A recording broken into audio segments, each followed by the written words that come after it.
Orang yang baru tobat nih, baru tobat, dijadikan host. Jadi apa? Pembawa acara sama ustadz nih. Bismillahirrahmanirrahim. Assalamualaikum warahmatullahi wabarakatuh.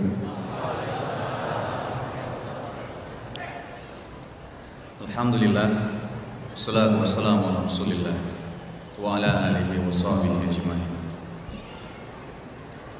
Alhamdulillah bisa hadir di sini bertemu dengan saudara-saudaraku. Ini untuk beberapa kalinya saya ke Makassar. Suatu kehormatan bisa diundang ke sini dan banyak kenangan juga di Makassar. Beberapa sahabat saya juga orang Makassar dan hubungan kekerabatan antara orang Aceh sama orang Makassar katanya dekat sekali ya. Saya dikasih tahu sama orang tua saya. Alhamdulillah saudara-saudaraku, hari ini kita bisa berkumpul di sini karena Allah Ta'ala. Allah memberikan kita nikmat yang begitu luar biasa, nikmat sehat, nikmat waktu luang, dan nikmat-nikmat lainnya lagi, yang kalau kita hitung nikmat-nikmat yang Allah berikan kepada kita, tidak akan mampu kita menghitungnya. Salam dan salam kita sampaikan kepada junjungan kita Nabi Muhammad SAW, orang yang paling mulia akhlaknya, orang yang penuh pengertian dan kasih sayang terhadap keluarganya, orang yang paling baik, bijak, adil terhadap rakyatnya, dan orang yang paling berani di antara pasukannya. Baik saudaraku, sebelum kita nanti ke kajian tabligh akbar dari Ustaz Khalid Al-Salama, saya diminta untuk sedikit sharing tentang. Bismillahirrahmanirrahim. Assalamualaikum warahmatullahi wabarakatuh. Posisinya kurang enak nih tadi. Alhamdulillah, puji dan syukur kita panjatkan kehadirat Allah Subhanahu wa taala. Salawat dan salam kita sampaikan kepada junjungan kita baginda besar Rasulullah Muhammad sallallahu alaihi wasallam, orang yang paling mulia akhlaknya, orang yang penuh pengertian dan kasih sayang terhadap keluarganya, orang yang paling berani di antara pasukannya, orang yang paling bijak, adil, berempati terhadap rakyatnya. Alhamdulillah, hari ini kita diberikan nikmat yang begitu luar biasa dari Allah Subhanahu wa taala, nikmat sehat, nikmat waktu luang, nikmat iman, nikmat Islam, dan kita mungkin tidak akan sanggup untuk menghitung nikmat-nikmat yang Allah berikan kepada kita semua. Dan hari ini insyaallah kita akan mendengar kajian dari guru kita Ustaz Syafiq Baslama yang tadi sudah sedikit disampaikan dari saudara kita juga tadi ya, Amor ya. Bagaimana ini memang adalah sebenarnya judulnya adalah temanya ya, judulnya adalah Aku Akan Berubah. Sebenarnya ini juga adalah bedah buku ya tadi ya, bedah buku dari karya Ustaz Syafiq Baslama yang dimana sebelumnya memang beliau sudah adalah buku ini adalah hasil dari kajian beliau dari di Jakarta juga, kalau tidak salah di masjid ini juga gitu. Nah, alhamdulillah sekarang sudah dibukukan. Kalau saya boleh sedikit cerita tentang, boleh tak? Tentang andai aku tak menikah dengannya, ini begitu dalam sekali sebenarnya. Kenapa saya bilang begitu dalam? Ini sebenarnya ada hubungannya dengan judul kita kali ini, Aku Akan Berubah. Kadang-kadang kita pertanyaan adalah apa sebenarnya? Maksudnya aku akan berubah ini apa? Ini nanti akan ada hubungannya dengan di buku ini juga, dan kita akan bedah buku ini.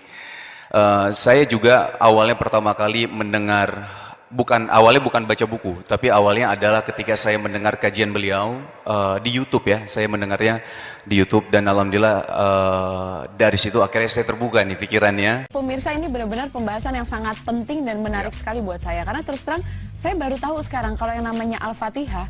Saya sering banget membacakan surat Al-Fatihah untuk orang-orang yang sudah meninggal, biasanya habis sholat, tapi ternyata Rasulullah tidak menjalankannya, Nuk. Nah itu dia, poin yang paling penting sebenarnya ya, yang harus kita tekankan adalah soal ada dua syarat diterimanya amalan oleh Allah Ta'ala, yaitu yang pertama ikhlas, dan yang kedua adalah sesuai dengan anjuran Rasulullah SAW. Nah ini dia, ketika ada yang menyampaikan sesuatu, kita harus tanya dulu ada dalilnya atau enggak gitu ya. Nah ini juga hak kita sebagai para jamaah, misalnya berdiri di satu majelis dengan Ustadz. Misal Ustadz, kalian baca Al-Fatihah setelah ada untuk mengirim ke orang meninggal, Iya, betul. ataupun setelah selesai sholat baca Al-Fatihah.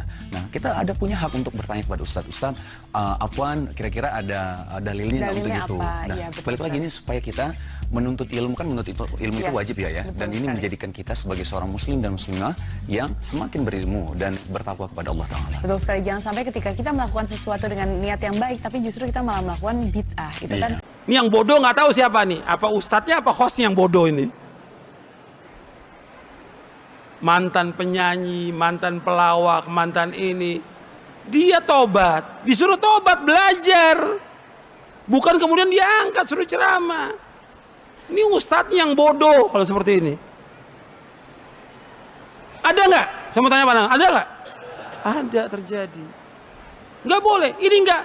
Ini menyimpang dari manhajus salaf. Nggak pernah ulama salaf mengangkat orang-orang pelaku maksiat, taubat dia angkat untuk ngisi. Nggak ada. Wah, pendeta baru masuk Islam, bukan suruh ngisi, belajar agama yang benar, nuntut ilmu sampai paham dia tentang akidah, tentang ibadah, tentang manhaj, paham dia. Nggak dipanggil kemana-mana suruh ngisi. Akhirnya apa? Ilmunya dia yang dulu yang disampaikan kepada umat Islam. Yang ada apa? Syubhat semuanya. Bukan ilmu. Nggak boleh dalam Islam. Orang pelaku dosa dan maksiat disuruh oleh Allah untuk apa? Tobat.